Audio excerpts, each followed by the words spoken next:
In this video, update lang tayo sa kaganapan sa market. Let's check the price of Bitcoin. Also, yung sinabi ng CEO ng Bank of America regarding sa integration ng crypto sa banks dahil na rin sa inilabas na executive order ni Trump. Alamin natin yung possible impact nito sa cryptocurrency market at ang paglobo din ng mga altcoins na magiging dahilan kung bakit malabo na mangyari pa ang altcoin season. At kung interesado kayo sa ganitong mga content, token reviews, crypto news, anything related to crypto, make sure to subscribe and hit the notification bell. During a recent discussion na nangyari sa World Economic Forum in Davos, Switzerland, ang CEO ng Bank of America na si Brian Moynihan ay merong sinabing positive remarks on cryptocurrency. Nung ito ay matanong kung ano ang estado ng banks about crypto payments. Sabi ni Brian kung magbabago nga ang rules at magiging totoo yung sinasabi ni Trump na they can actually make business with crypto, ang banking system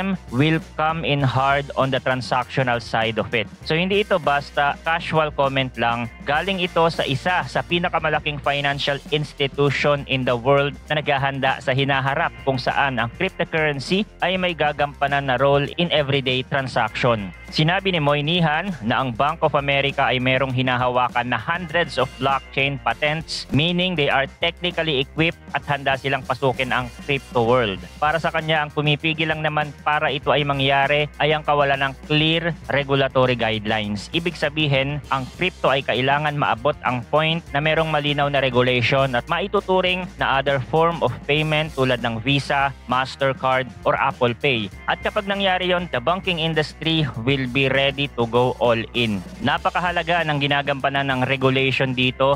Big deal ito para sa mga financial institutions tulad ng Bank of America. Kasi ang cryptocurrencies ay nag-ooperate in a decentralized peer-to-peer environment na ibang-iba sa heavily regulated traditional banking system. Kung wala nga namang malinaw na rules sa crypto, ang mga banks ay may kakaharapin na enormous risk including fraud, money laundering, and consumer protection issues. Ang regulation ang magsisilbing pundasyon na mag-aalaw sa crypto to scale and gain mainstream acceptance. At para sa Bank of America, ang guidelines na ito ang kanilang inaantay. Bukod dyan, nagre-reflect din ang comment na ito ni Moynihan sa broader shift kung paano ang traditional financial institution ay tinitingnan ang crypto. Humigit isang dekada na nga ang lumipas, si Bitcoin at iba pang crypto ay malaki na ang pinagbago from being a niche, speculative assets hanggang ito ay nakakuha ng serious attention from institutional players. Ang mga companies tulad ng Tesla, PayPal, and even Visa ay meron ng integration sa crypto sa kanilang mga business models. At ngayon nga, ang Bank of America is signaling its readiness. They could be on the brink of a major transformation. Ang magiging challenge dito sa United States could be the fragmented and inconsistent regulatory landscape sa US. Ang bawat states kasi merong iba't ibang rules and federal guidelines are still work in progress. So magke-create yun ng uncertainty for both financial institutions and consumers. At dito papasok ang favorable stance ni Trump. Ang policies na pwede nilang ipatupad ay magke-create ng stability na kinakailangan ng industry para mag-grow. Trump administration can provide balanced regulatory framework. At sabi nga ni Trump, gusto niya ang US ang maging global leader in the crypto space. It's a game changer kasi mas mapapadali sa mga banks ang pag-a-adapt ng digital assets. Magke-create ito ng sustainable ecosystem kung saan ang mga businesses, investors, and consumer can thrive. Kung may magandang regulation, then maa-address nito yung issue sa anti-money laundering, AML, combating the financing of terrorism, CFT, so magkakaroon ng consumer protection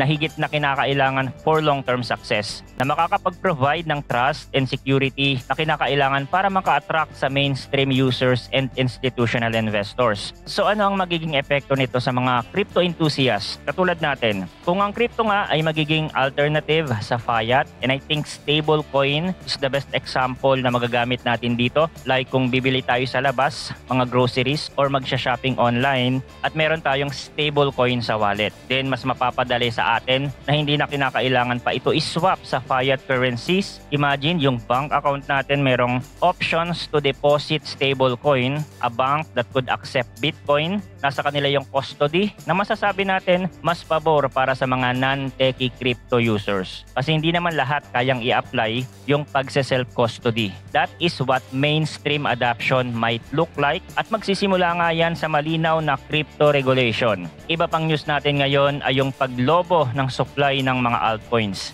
Sinasabi ng mga crypto analysts na yung oversupply of tokens in the market ay nagpapakita na imposible na talagang mangyari yung altcoin season. At ito ay magiging alamat na lamang. At maraming misconception dito kahit yung mga subscribers natin, madaming nagtatanong ng altcoin season. Magkakaroon pa ba ng altcoin season? At meron akong separate video na ginawa para dyan dati pa para maunawaan nyo talaga ang totoong altcoin season. Yung iba kasi ginagamit lang ito to build hype. Siyempre, yung mga newbie, ang expectation nila sa altcoin season ay magpapump ang lahat ng altcoins. Tendency, bibili sila ng random tokens at aasa na ito na ang magpapabago sa buhay nila. Well, sad to say, mali ang pagkakaintindi mo sa altcoin season. So kung ang pagkakaintindi mo nga sa altcoin season ay lilipad lahat, then there is no altcoin season anymore. Pwedeng mag-rally ang mga AI agents, meme coins, RWA coins, pero hindi lahat ng altcoins. Bakit? Kasi napakadami na nga ng altcoins sa market ngayon. According sa data ng Dune Analytics, there are now over 36.4 million altcoins in circulation kumpara sa altcoins noong 2017 to 2018 market cycle na meron lang 3,000 coins. Supply is greater than demand, kaya yung expectation ng iba na lahat ay lilipad during altcoin season ay suntok sa buwan na lang. Tapos na yung golden era of altcoin season. Kaya kung may mga pump man na mangyayari, it will be on selective tokens. Only on a high quality, utility-focused projects are likely to thrive. Tanging mga projects lang na may strong use case and narrative ang magso-survive. Kaya tanungin mo ang sarili mo kung ang mga altcoins na hold mo ba ay merong strong use case or narrative na merong demand ngayon at posibleng tumaas pa ang demand sa hinaharap. At sino ba sa tingin nyo ang maaaring i-adapt ng mga institution in the future? I-integrate sa payment system, magkaroon ng real-world use case. Maraming mga projects na talaga namang kapaki-pakinabang pero mostly for speculation lang. Now, short-term price action analysis muna tayo kay BTC. Dito sa daily, meron tayong retracement which is normal at kung napanood nyo yung previous analysis natin dito, kasama ito sa expectation natin. After niya nga mag-create ng all-time high sa 109,000, merong strong rejection. Naka-recover pa si BTC, umangat pa ulit, pero tuluyan na siyang na-reject. Why? Dahil sa anticipation sa Bitcoin Strategic Reserve na hindi pa nangyayari. So some traders are disappointed at hindi natin maisasantabi na nasa mataas na level na ito. Pero it's too early to tell at sabihin ito na this is the market top. This is just a retracement that later on will form a higher low before a bounce. At kailangan niya mag-create ng another higher high. Kasi kung hindi, then it's a sign of weakness na magko-confirm ng further correction. And price structure wise, this is not bearish. I don't see any market sentiment shift, a lower low and a lower high formation. Wala, nakakulong lang ito sa range. Ano bang mga macro factor na pwedeng makapagpabagsak sa price ngayon? Mga kaganapan sa mundo that could trigger panic. Another pandemic, interest rate hike, magtataas pa ba ng interest rate? Well, nagbabawas nga ng interest rate kasi masyado itong mataas. Recession, possible, pero wala pa namang recession sa Amerika ngayon. World War III, nuclear war, etc. Mga bagay na hindi natin mapipredict that could alter the course of the market. So ngayon wala tayong masyadong obvious na nakikita that could trigger panic. Kaya ako din nasabi na it's too early to tell na this is the top of the market kasi hindi ko pa nakikita yung mga signs na inaantay natin. For now, this is just a temporary correction. At yun lang ang crypto update natin for today. Thanks for watching again. Good luck and see you on the next video.